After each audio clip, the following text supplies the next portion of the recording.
Como Calvino me fez católico, David Anders, testemunho de conversão para a Igreja Católica, PhD em História do Protestantismo, se converte ao catolicismo. Uma vez ouvi um pastor pregar um sermão sobre história da Igreja. Ele começou com Cristo e os apóstolos, passou pelo livro dos Atos, saltou da Idade Média Católica diretamente para a Reforma Protestante em 1517. De Lutero, ele foi até o avivalista britânico John Wesley, atravessou o Atlântico com os avivalistas americanos até chegar à sua própria igreja, em Birmingham, Alabama, no início dos anos 1990. Aplausos e louvores sucederam sua pregação. A congregação amou. Eu também amei a pregação. Cresci numa igreja evangélica nos anos 1970. Imerso no mito da reforma. Eu tinha certeza que minha igreja pregava o evangelho, que ela recebeu inalterado dos reformadores. Depois da faculdade, obtive um doutorado em História da Igreja, o que me permitiu provar aos pobres católicos que eles estavam na igreja errada. Nunca pensei que o meu próprio fundador, o reformador João Calvino, me levaria à Igreja Católica. Eu fui criado presbiteriano, uma igreja que se orgulha das suas origens calvinistas, mas eu não me importava muito com denominações. Minha igreja praticava uma espiritualidade bíblica, sikh, semelhante à da maioria das igrejas evangélicas. Na faculdade cristã e no seminário encontrei a mesma atitude. Batistas, presbiterianos, episcopais e carismáticos adoravam e estudavam lado a lado, todos apegados à Bíblia, mas em desacordo quanto à forma de interpretá-la. No entanto, nossas diferenças não nos preocupavam. Diferenças sobre os sacramentos, organização da igreja e autoridade eram menos importantes para nós do que a relação pessoal com Cristo e a luta contra a Igreja Católica. É assim que compreendíamos a nossa dívida com a Reforma. Após o seminário,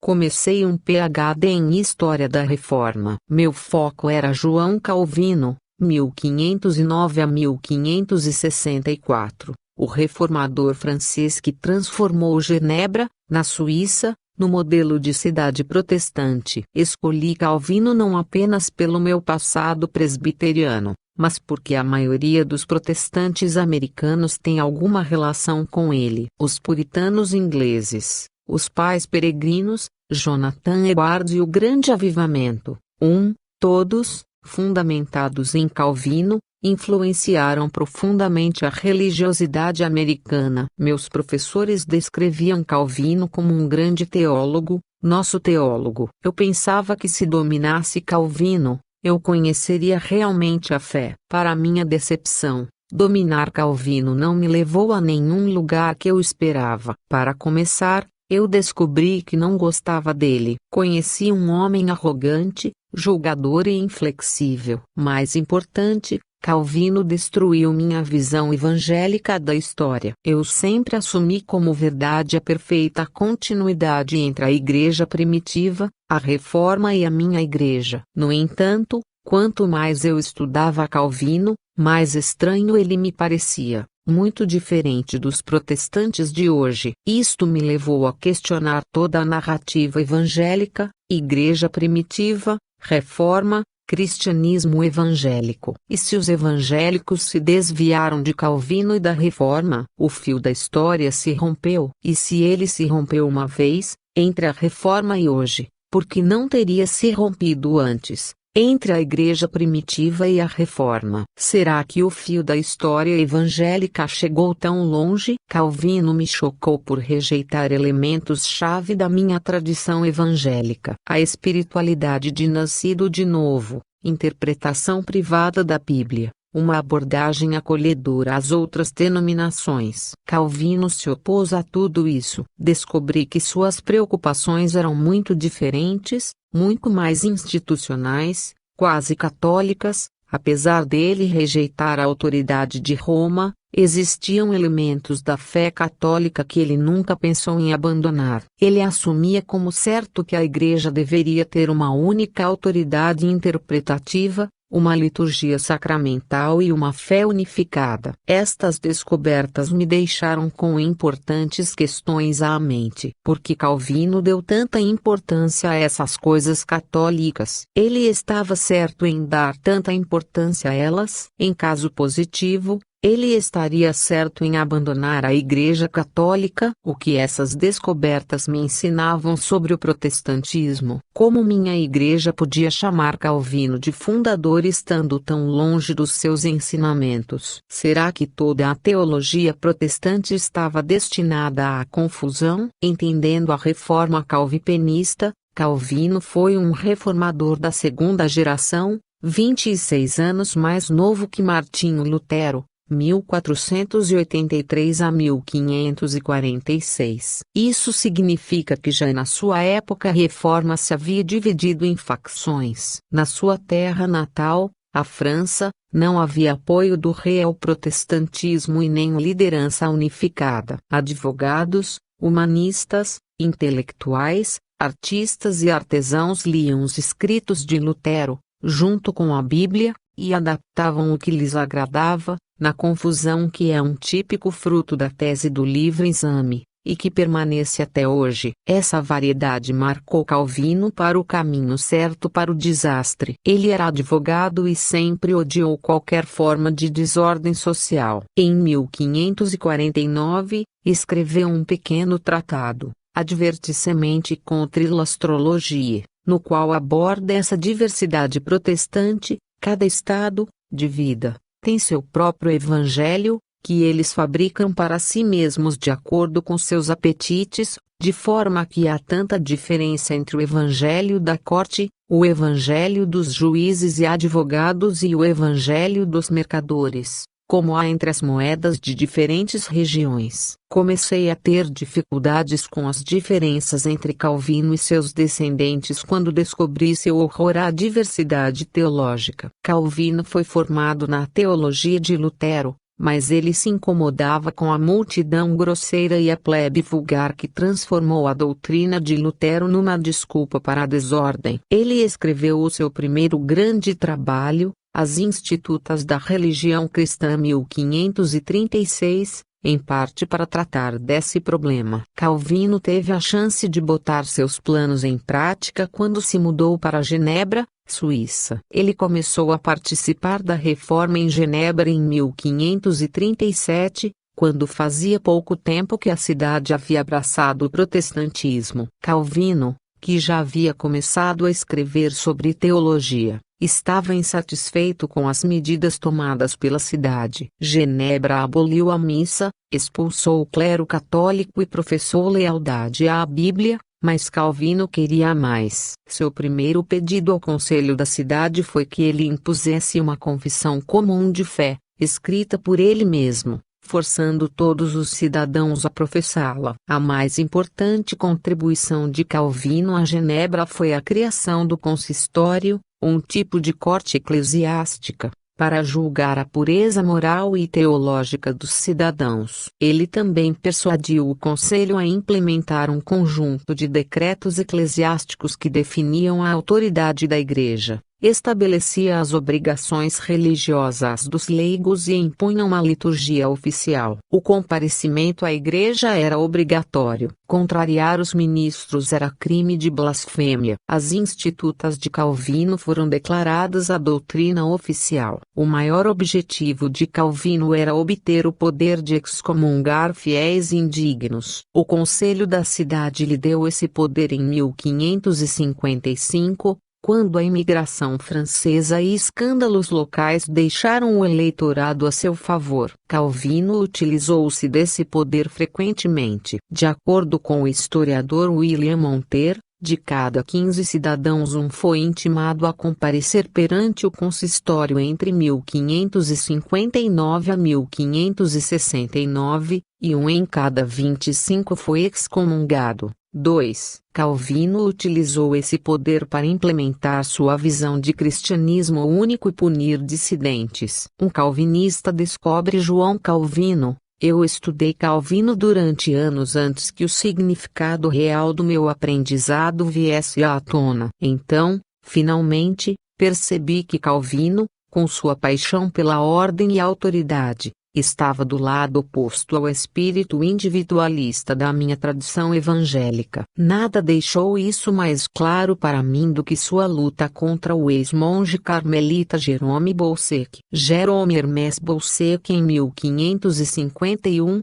Bolsec, convertido ao protestantismo, entrou em Genebra e ouviu uma aula sobre teologia. O tópico era a doutrina calvinista da predestinação, que dizia que Deus predeterminava o destino eterno de cada alma. Bolsec, que acreditava firmemente no sola scriptura, só a escritura, e no sola fide, só a fé, não gostou do que ouviu. Ele pensou que essa doutrina fazia de Deus um tirano. Quando desafiou a doutrina de Calvino, foi aprisionado. O que torna o caso Bolsec interessante é que ele rapidamente evoluiu para uma disputa sobre a autoridade da Igreja e a interpretação da Bíblia. Bolsec, da mesma forma que muitos evangélicos de hoje, argumentou que ele era cristão, que ele tinha o Espírito Santo e, consequentemente, tinha tanto direito quanto Calvino de interpretar a Bíblia. Ele prometeu se retratar caso Calvino provasse sua doutrina apenas pela Bíblia. Mas Calvino não fez isso. Ele ridicularizou Bolsec chamando-o de agitador.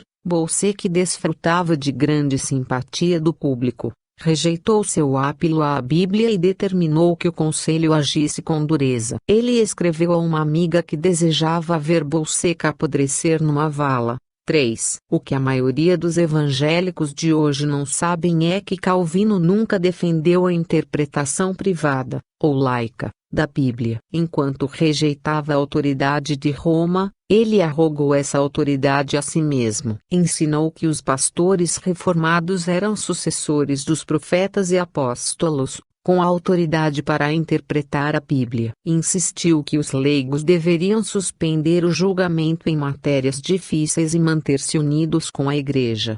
4. Calvino levou muito a sério a obrigação de submissão e obediência dos leigos. Contrariar os ministros era uma das razões mais comuns de ser intimado a consistório e as penas podiam ser severas. Há uma imagem em particular na minha mente. Abril de 1546. Pierre Amot, cidadão de Genebra, foi forçado a rastejar até a porta da residência do bispo, com sua cabeça descoberta e uma tocha em sua mão. Ele suplicou o perdão de Deus, dos ministros e do conselho da cidade. Seu crime: ele se opôs ao ensino de Calvino. O conselho, graças aos apelos de Calvino, decretou a humilhação pública de Amot. Amot não foi o único. Nas décadas de 1540 e 1550, o conselho condenou vários que se opunham aos ministros ou à sua teologia. Além disso, quando Calvino obteve o direito de excomungar, ele não hesitou em utilizá-lo contra essa blasfêmia. Os evangélicos atuais, desacostumados com a excomunhão, podem subestimar a severidade desta pena, mas Calvino a compreendia em seus termos mais severos. Ele ensinou várias vezes que os excomungados estavam distantes da Igreja e, consequentemente, de Cristo. 5. Se as ideias calvinistas sobre a autoridade da Igreja me foram uma surpresa, seus pensamentos sobre os sacramentos foram um choque. Diferente dos evangélicos de hoje, que tratam a teologia dos sacramentos como algo secundário, Calvino ensinou que eles eram da maior importância. De fato, ele ensinou que um correto entendimento da Eucaristia era necessário para a salvação. Esta era a tese do seu primeiro tratado teológico em francês, Petit Traité de la Sainte Seine, 1541. Frustrado pela discórdia protestante sobre a Eucaristia, Calvino escreveu o texto numa tentativa de unificar o movimento em torno de uma única doutrina. Evangélicos costumam confiar na sua relação pessoal com Cristo, e não na filiação a alguma igreja ou na participação em algum ritual. Calvino, no entanto, ensina que a Eucaristia dá a garantia indiscutível da vida eterna. 6. E apesar dele não chegar ao entendimento católico, ou mesmo luterano, da Eucaristia, ele ainda reteve a doutrina da presença real. Ele ensinou que a Eucaristia concede uma verdadeira e substancial participação no corpo e sangue do Senhor e rejeitou a noção de que os comungantes recebem apenas o Espírito, omitindo a carne e o sangue. 7. Calvino entendia o batismo da mesma forma. Ele nunca ensinou a doutrina evangélica de que alguém nasce de novo apenas através da conversão pessoal. Pelo contrário, ele associou a regeneração com o batismo e ensinou que negá-lo era negar a salvação. Ele também não permitiu diversidade no modo de receber o batismo. Os anabatistas de Genebra, que só batizavam adultos, foram presos e forçados a pedir perdão. Calvino ensinou que os anabatistas, ao negar o sacramento às suas crianças, colocam-se fora da fé. Uma vez, Calvino persuadiu um anabatista chamado Hermann a entrar na Igreja Reformada. Sua descrição do evento não deixa dúvida sobre a diferença entre Calvino e o evangélico moderno. Calvino escreve: Hermann retornou, se não estou enganado, de boa fé à amizade da Igreja. Ele confessou que fora da Igreja não há salvação, e que a verdadeira Igreja está conosco. Consequentemente, ele era um desertor enquanto permaneceu numa seita separada da Igreja. 8. Os evangélicos atuais não entendem mais essa linguagem. Eles se acostumaram a tratar a Igreja apenas como uma realidade espiritual, somente representada através das denominações ou em qualquer lugar onde se reúnam os verdadeiros crentes. Esta não é a visão de Calvino. A sua visão é a da verdadeira Igreja marcada pelo batismo infantil, fora da qual não há salvação. Entendendo o evangelicalismo, estudar Calvino me fez levantar questões importantes sobre a minha identidade evangélica. Como eu poderia tratar como assunto sem importância questões que meu próprio fundador considerou essenciais? Eu considerei sem importância o batismo e a Eucaristia, e a própria Igreja como algo meramente simbólico, puramente espiritual ou, em último caso, desnecessário. No seminário também encontrei um ambiente onde os professores discordavam em todo assunto e ninguém se importava. Sem nenhuma instância superior para apelar, nós permanecemos numa teologia do mínimo denominador comum. A história da Igreja, porém, me ensinou que essa atitude é recente. João Calvino tinha grandes expectativas pela unidade e catolicidade da fé, e pela centralidade da Igreja e dos sacramentos. Mas mesmo o calvinismo não conseguiu fazer isso. Fora de Genebra, sem a força do Estado para impor uma versão, o próprio calvinismo se dividiu em facções. No seu livro Orthodoxies in Massachusetts, Reading American Puritanism, a historiadora Janice Knight detalha como este processo começou logo no início do calvinismo americano. 9. Não surpreende saber que, no século XVIII, líderes calvinistas dos dois lados do Atlântico desistiram da busca pela unidade. A nova abordagem era enfatizar a experiência subjetiva do novo nascimento em si mesma, uma doutrina nova, de origem puritana, como única preocupação necessária. O famoso avivalista George Whitefield tipificou essa visão, chegando ao ponto de insistir que Cristo não queria a concordância em outros assuntos. Ele disse: era melhor pregar o novo nascimento, e o poder da religiosidade, e não insistir muito na forma, porque as pessoas nunca pensarão o mesmo sobre isso. Nem Jesus Cristo pretendeu isso. 10. Desde o século XVIII, o calvinismo foi reduzindo-se mais e mais a um pequeno conjunto de questões sobre a natureza da salvação. Tanto é assim que, para a maioria das pessoas, a palavra calvinismo significa apenas a doutrina da predestinação. O próprio Calvino tornou-se apenas um símbolo, um mito que os evangélicos utilizam apenas para apoiar suas alegações de continuidade histórica. A grande ironia da minha pesquisa foi constatar que o evangelicalismo,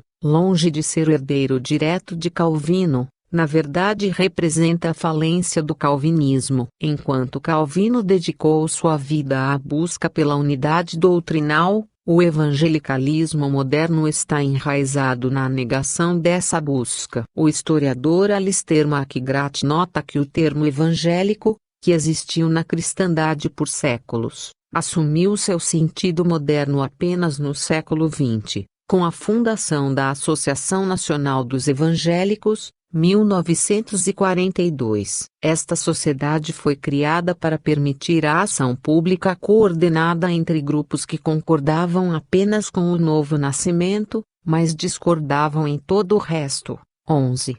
Um calvinista descobre o catolicismo. Eu cresci acreditando que o evangelicalismo era a fé que uma vez foi dada aos santos. 12. Aprendi pelo estudo da história protestante que essa fé dificilmente era mais antiga que o Whitefield, e certamente não era a mesma fé dos reformadores. O que fazer? Retornar ao século XVI e viver como um autêntico calvinista? Eu já sabia que o próprio Calvino, com toda a sua insistência em unidade e autoridade, não teve êxito. Seus próprios seguidores acabaram em anarquia e individualismo. Então percebi que Calvino era parte do problema. Ele insistiu na importância da unidade e autoridade, mas rejeitou qualquer base racional para essa autoridade. Ele sabia que a Bíblia totalmente sozinha, interpretada por cada consciência individual, era uma receita do desastre. Mas a sua própria autoridade, de Calvino, era totalmente arbitrária. Sempre que era desafiado, ele apelava à sua própria consciência ou à sua experiência subjetiva, mas ele negava esse direito a você que outros. Como resultado, Calvino se tornou orgulhoso e severo, brutal com seus inimigos, intolerante. Em todo o meu estudo sobre Calvino, eu não me lembro de ele pedir desculpas ou admitir erros uma única vez. Eventualmente, constatei que a atitude de Calvino contrastava com a atitude dos maiores teólogos católicos. Vários deles eram santos, reconhecidos por sua caridade heróica e humildade. Além do mais, eu sabia pelos seus escritos, especialmente de Santo Tomás de Aquino, Santa Catarina de Siena, Santa Teresa de Ávila e São Francisco de Sales, que eles negavam qualquer autoridade pessoal para definir doutrina. Eles se curvaram voluntariamente, até alegremente, à autoridade do Papa e dos concílios. Eles podiam manter um ideal bíblico de unidade doutrinária, 1 Coríntios 1,10, sem afirmarem ser a fonte dessa unidade. Estes santos também desafiaram o estereótipo de católicos que eu tinha. Evangélicos frequentemente assumem que são eles os únicos que têm uma relação pessoal com Cristo. Católicos, com seus rituais e instituições, são supostamente alienados de Cristo e da Bíblia. Apesar disso, encontrei, nos santos, homens e mulheres totalmente focados em Cristo e inebriados com sua graça. O teólogo católico que teve o maior impacto em mim foi, sem dúvida, Santo Agostinho, 354 a 430. Em toda a minha vida, ouvi que a igreja primitiva era protestante e evangélica. Meus professores do seminário e até mesmo Calvino e Lutero sempre apontavam para Santo Agostinho como seu grande herói da igreja primitiva. Quando eu finalmente pesquisei Agostinho, no entanto, descobri o catolicismo completo. Agostinho amava a Bíblia e falou profundamente sobre a graça de Deus, mas ele os compreendia no sentido católico. Ele destruiu o que restava da minha visão evangélica da história. No fim, eu vi que cada coisa boa do evangelicalismo já estava presente na Igreja Católica: a devoção calorosa à espiritualidade evangélica, o amor pela Bíblia e até mesmo, em certo ponto, a tolerância evangélica à diversidade. O catolicismo sempre tolerou escolas de pensamento, várias teologias e liturgias diferentes. Mas, ao contrário do evangelicalismo, a Igreja Católica possuía uma maneira lógica e consistente de distinguir entre o essencial e o não essencial. O magistério da Igreja, estabelecido por Cristo, Mateus 16,18, 28,18 a 20, era a fonte daquela unidade que Calvino queria substituir. Uma das coisas mais agradáveis da minha descoberta da Igreja Católica é que ela satisfaz plenamente meu desejo por raízes históricas. Eu comecei a estudar história acreditando na continuidade da fé e tentando desesperadamente encontrá-la. Até mesmo quando eu pensei em encontrá-la na Reforma, eu ainda devia lidar com o enorme período da Idade Média Católica. Agora, graças ao que Calvino me ensinou, não existem mais pontas soltas. Em 16 de novembro de 2003, finalmente abracei a fé que uma vez foi dada aos santos. Eu entrei na Igreja Católica e Apostólica. Fonte Católicos Online. http://www.pr.gonet.biz/indexread.php num igual 3738